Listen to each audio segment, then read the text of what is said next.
اعوذ باللہ من الشیطان الرجیم، بسم اللہ الرحمن الرحیم۔ جی ہم نے آیت نمبر 135 تک کیا تھا، تھوڑا سا آپ لوگ دیکھ لیجئے کہ ہم نے جو پیچھے پڑھا تھا کہ اللہ تعالیٰ نے ابراہیم علیہ السلام کے بارے میں بتایا تھا کہ کیسے انہوں نے اللہ تعالیٰ کی ہر آزمائش میں پورے اترے اور اللہ تعالیٰ کے قواعد کو انہوں نے بیت اللہ میں صحیح کیا، مطلب جو لوگوں نے اس میں ملاوٹیں کی تھیں اس کو ٹھیک کیا انہوں نے۔ اور میرا یہ ہے کہ اللہ کا گھر تو پہلے سے ہی بنا ہوا تھا، جو انہوں نے وہاں پر اپنا ایک دین بنا لیا تھا خود ساختہ، وہ انہوں نے ٹھیک کیا۔ جو عبادات میں انہوں نے ایڈیشن یا ریڈکشن جو بھی کر دیا تھا وہ انہوں نے ٹھیک کیا، کیونکہ جب یہ آیت آتی ہے کہ وہ قواعد بلند کر رہے تھے تو اس سے میں یہی سمجھتی ہوں کہ جو قواعد ہیں اللہ تعالیٰ کے، جو قانون ہیں اللہ تعالیٰ کے، جو رولز ہیں اس کو وہ ٹھیک کر رہے تھے۔ تو یہ بات زیادہ ہمیں سمجھ آتی ہے، کیونکہ دیکھیں اللہ کا گھر تو انہوں نے آ کے بنایا بھی، اس کی بنیادیں بھی ڈالیں، وہ ایک مقدس جگہ بھی بنی، اور ظاہری بات ہے آج تک میرے اور آپ کے لیے بہت مقدس جگہ ہے وہ، پوری دنیا کے مسلمانوں کے لیے بہت مقدس جگہ ہے وہ۔ لیکن یہ جو ابراہیم علیہ السلام کا قصہ ہے وہ اللہ تعالیٰ نبی کریم صلی اللہ علیہ وسلم کو بتا رہے ہیں نا، تو یہ بتانا چاہ رہے ہیں کہ اس وقت بھی انہوں نے دین میں اتنی ملاوٹیں کی تھیں کہ پھر ابراہیم علیہ السلام نے آ کر اس کو ٹھیک کیا۔ ابراہیم اور اسماعیل دونوں نے اللہ کا گھر بنایا، اس کے اندر قواعد کو ٹھیک کیا۔ اعتکاف کرنے والے اور سب اللہ نے باتیں کی کہ اعتکاف کرنے والے، رکوع سجود کرنے والے، طواف کرنے والے، سب کے لیے آپ اس کو کلین کریں، صاف کریں، یعنی جو بھی اس میں شرک کی ملاوٹ ہے ان کو دور کیجیے۔ پھر یعقوب علیہ السلام کے بارے میں اور ابراہیم علیہ السلام کے بارے میں بتایا کہ جب ابراہیم علیہ السلام نے اپنے بیٹوں کو نصیحت کی کہ اللہ کے سوا کسی کی عبادت نہیں کرنا، اور اس حال میں مت مرنا کہ تم اللہ کے فرما بردار ہو، ٹھیک ہے نا، وَأَنْتُمْ مُسْلِمُونَ کا ورڈ آیا، تو اس سے ہم نے لیا کہ مسلمان پہلے سے ہی مسلمان جو بھی اللہ کے قانون کے مطابق چلے گا، اور جو بھی کیا کہنا چاہیے کہ جو بھی اللہ کے حکم کے مطابق اپنی زندگی گزارے گا وہ مسلمان کہلائے گا۔ صرف ٹھپا لگنے سے مسلمان نہیں کہا جا سکتا۔ اس زمانے سے لوگ مسلمان تھے، جو بھی اللہ تعالیٰ کا فرما بردار ہوگا، in easy sentence you can say کہ اللہ کا جو فرما بردار ہوگا وہی مسلمون ہوگا، ٹھیک ہے۔ اس کے بعد آپ دیکھیے کہ یعقوب علیہ السلام کی بات کی نبی کریم صلی اللہ علیہ وسلم سے کہ آپ نے دیکھا جب آپ تھے وہاں پر گواہ کہ جب حاضر تھے کیا آپ، کہ جب یعقوب علیہ السلام کو موت آئی اور وہ اپنے بیٹوں کو کہہ رہے تھے کہ نہیں تم عبادت کرنا اللہ کے سوا کسی کی، اور ان کے بیٹوں نے بھی جواب دیا کہ ہم صرف آپ کے الہ کی اور آپ کے باپ ابراہیم، اسماعیل اور اسحاق کے الہ کی، واحد کی ہم عبادت کریں گے، اور ہم نحن لہو ایک واحد کا سکھایا اسی الہ کے لیے فرما بردار ہیں، یعنی سب ایک ہی اللہ کو مانتے تھے۔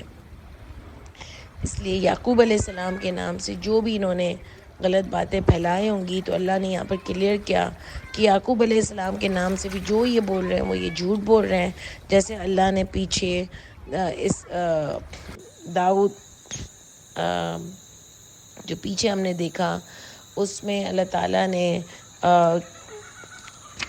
جیسے سلیمان علیہ السلام کے بارے میں اللہ تعالیٰ نے پیچھے کلیئر کیا تھا، اس طرح یہاں بھی کلیئر کیا کہ انہوں نے اپنے بیٹوں تک کو یہ نصیحت کی کہ اللہ کے ساتھ کسی کا شرک نہیں کرنا اور صرف اسی اللہ کی عبادت کرنا۔ اور یہ جو جنریشن تھی یعقوب علیہ السلام کی، وہ ابراہیم، اسماعیل اور اسحاق کے بعد کی جنریشن تھی، ٹھیک ہے۔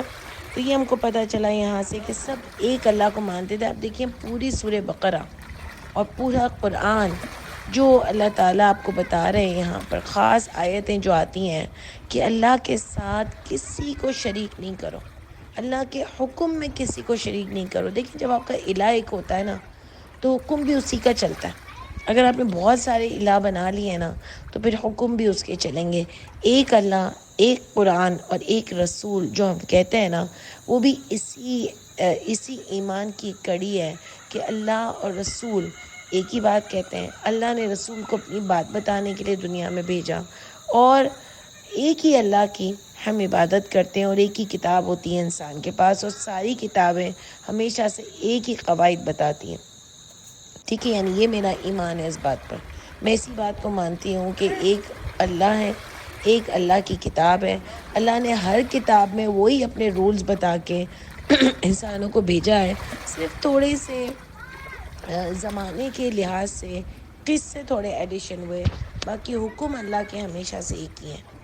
کیونکہ یہ میں نہیں کہہ رہی ہوں، یہ قرآن بتا رہا ہے کہ اس وقت بھی رکوع سجود نمازیں سب ہوتی تھیں، اور اس وقت بھی روزے ہوتے تھے، اس وقت بھی شراب منع تھی. ساری چیزیں ہم کو قرآن بتاتا ہے. ٹھیک ہے، تو آپ دیکھیں کہ اس وقت انہوں نے کہا پرنسپلز جو بتاتے ہیں. میں نے آپ کو بار بار کہا نا کہ سورہ بقرہ جو ہے وہ آپ کو ایک کلیئر رول بتاتی ہے، پرنسپلز بتاتی ہیں کہ اللہ کا قانون کس چیز پر بیس کرتا ہے، ایمان کس چیز پر بیس کرتا ہے. تو سب سے جو مضبوط بات ہے ایمان کی وہ یہ ہے وحدانیت، کہ اللہ تعالیٰ کے سوا کوئی معبود نہیں، ایک اللہ ہے اور ایک اللہ کی کتاب ہے، اسی سے قیامت کے دن سوال ہوگا. ٹھیک ہے، اللہ فرماتے ہیں یہ امتیں پہلے گزر چکی، انہوں نے جو کمایا وہ ان کے لیے ہے، تم نے جو کماؤ گے وہ تمہارے لیے ہے. اس لیے فوکس کرو اپنے اعمال نامے پہ. کوئی تمہاری سفارش نہیں کروا سکتا، کوئی تم کو بچا نہیں سکتا. اس لیے اپنے عمل پر، اپنے اعمال نامے پہ فوکس کرو.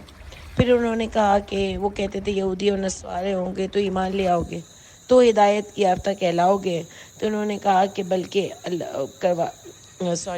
حضور نبی کریم صلی اللہ علیہ وسلم کو اللہ نے کہلوایا کہ قل، آپ کہہ دیجئے بلکہ ملت ابراہیم حنیفہ، ابراہیم بھی یخرق تھے اور ایک اللہ کی عبادت کرتے تھے اور نہیں تھے وہ مشرکین میں سے.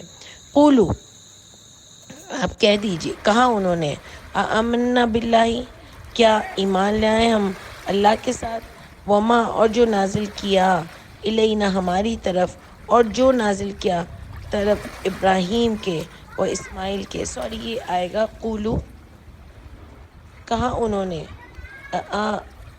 آمنا باللہ، ہم ایمان لاتے ہیں اللہ کے ساتھ، اور جو نازل کیا ہماری طرف، اور جو نازل کیا گیا طرف ابراہیم کے اور اسماعیل کے اور اسحاق کے اور یعقوب کے والاسباط، اور جو بھی ان کے بعد آنے والے نبی تھے.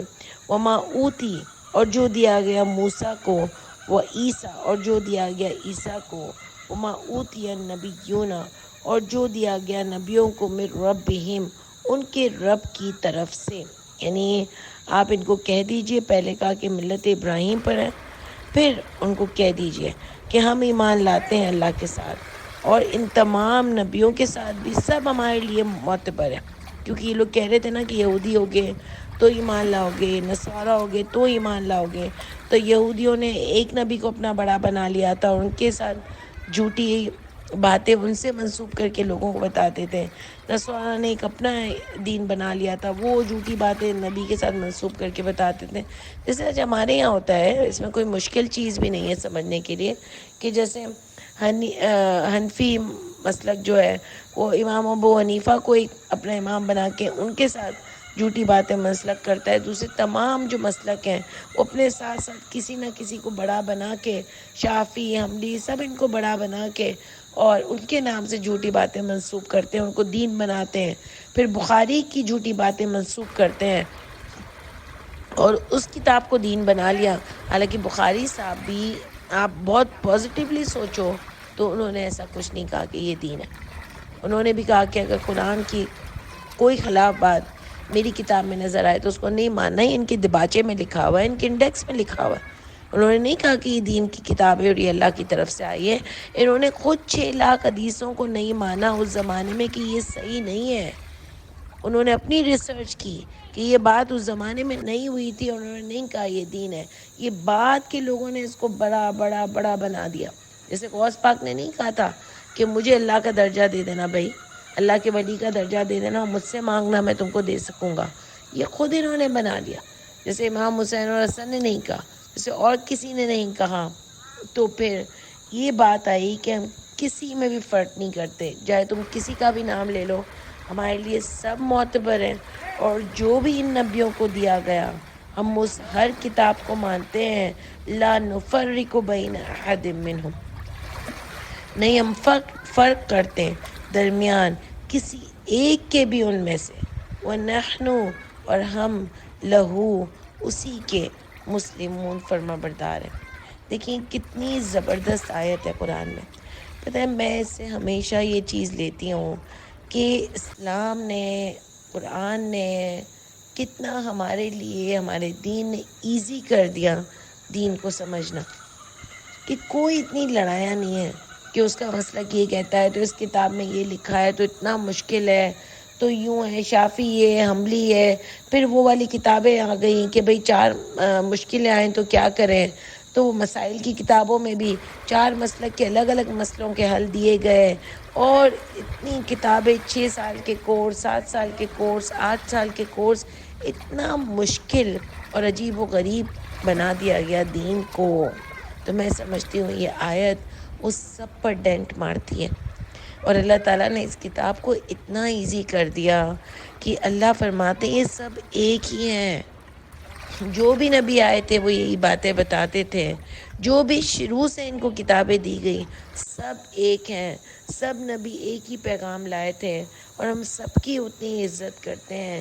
ایک ہی کتاب کے طور طریقے ہیں، ایک ہی قواعد ہیں، اور ہم تفریق بھی نہیں کرتے ان میں سے کسی ایک کے۔ ہم فرق نہیں کرتے کہ یہ نبی یوں تھا تو وہ نبی یہ لے کے آیا تھا، تو اس نبی میں یہ تھا تو یہ سردار ہے تو وہ ہے، سب ایک ہیں، سب ہمارے لیے بڑے ہیں، سب کو اللہ نے چوز کیا اپنے کام کے لیے۔ وَنَحْنُ، اور ہم ان نبیوں میں بھی کوئی فرق نہیں کرتے، یہ کتابیں بھی سب ایک ہیں، یہ سب اللہ کا پیغام بھی لے کر آئے تھے، اور ہم بھی لہو اسی اللہ کے مسلمون فرما بردار ہے۔ آپ سوچو اس سے ہمارے کتنے مسائل اس آیت سے حل ہوتے ہیں، کہ سب الگ الگ کر دیا ہم کو انہوں نے، سب کو۔ یہ ایسا لگتا ہے کوئی بہت بڑی سازش ہے اپنی دکانیں چمکانے کی، اپنے آپ کو بڑا بنانے کی، ہر ایک کو ہر گروپ کا بڑا بننا ہے، تو اپنے آپ کو بڑا بنانے کے لیے مجھے ایسا لگتا ہے دوسروں سے جدا کرتا ہے۔ سب آپ دیکھ لو، بوری ہیں، خانی ہے، اور یہ شیعہ ہیں، کبھی آپ کے دوست ہوتے ہیں نا، آپ ان سے بات کرو تو یہ سب اپنے بڑوں کو برا بولتے ہیں، یہ کہتے ہیں انہوں نے ہماری لڑائی کرائی ہے، انہوں نے قرآن کو ہم کو سمجھنے نہیں دیا۔ بوری میں بھی یہی ہوتا ہے کہ ترجمہ صرف آپ کا بڑا پڑے گا۔ اب یہ ہمارے یہاں تو اس لیے کہ دوسرے لوگ اتنے آ گئے ترجمہ پڑھانے کے لیے، پھر بھی آپ دیکھو ان کو اجازت نہیں ہے کہ تفسیر سے ادھر ادھر ہٹ کے کچھ بھی بولیں، مطلب جو رولز کی، جو قواعد کی بات ہے۔ کیوں؟ اللہ نے یہ قرآن کسی ٹھیکیدار تو نہیں بنایا نا، کسی بڑوں کو، کسی 5 سال کورس کرنے والے کو، کسی 10 سال کورس کرنے والوں کو، شیخ الحدوث کو۔ اللہ تعالیٰ نے تو قرآن میں ان کا ٹھیکیدار نہیں بنایا، ورنہ اللہ تو ہم کو کہہ دیتے ہیں نا، یہ بڑے کچھ آپ کی تعلیم حاصل کریں، پھر آپ بھی انہیں وہ سکھائیں گے آپ کو، وہ جو بولیں وہ کرنا۔ اللہ نے تو ایسا نہیں فرمایا، اللہ نے تو فرمایا کہ قرآن بہت آسان کتاب ہے، یہ ہر ایک کے پڑھنے کی چیز ہے، یہ سب کے سمجھنے کی چیز ہے، اور یہ سب کو سمجھ میں آئے گی، اور یہ مبین ہے، واضح ہے یہ۔ اب سوچو کہ اللہ نے ہم کو کتنا ایزی دین دیا، اور ہم اس کو مشکل پہ مشکل بنانا چاہتے ہیں، تو یہ تو ہماری غلطی ہے نا۔ اللہ تو بتا رہے ہیں سب ایک تھے، کوئی الگ چیزیں لے کر نہیں آئے، سب ایک دین کو مانتے تھے۔ اور آپ خود سوچو، آپ دماغ سے سوچو کہ اگر میں اور آپ سارے مسلمان دنیا بھر کے ایک قرآن پر آ جائیں تو آپ بتاؤ ہمارے اندر کتنی یونٹی ہو، ایک کوئی کنفیوز نہ ہو، کوئی مشکل میں نہ ہو، سب کے اندر کتنا ڈسپلن ہو، کتنی یونٹی ہو۔ جب اللہ، وہ اللہ ہم کو نماز ایک طریقے سے پڑھا رہے ہیں با جماعت، کلوزلی، تو وہ کیا چاہتے ہیں کہ ہم سب ٹکڑے ٹکڑے ہو جائیں، ہمارے سب کے مسلک الگ ہوں، ایک قرآن کے علاوہ بھی اتنی کتابیں ہوں، اس سے بھی آپ کو لینے پڑے مسائل کے حل، اور پھر وہ بھی نہ ملے تو تبع تابعین، اور اتنا اللہ گڑبڑ گڑبڑ گڑبڑ ڈالیں گے، استغفر اللہ۔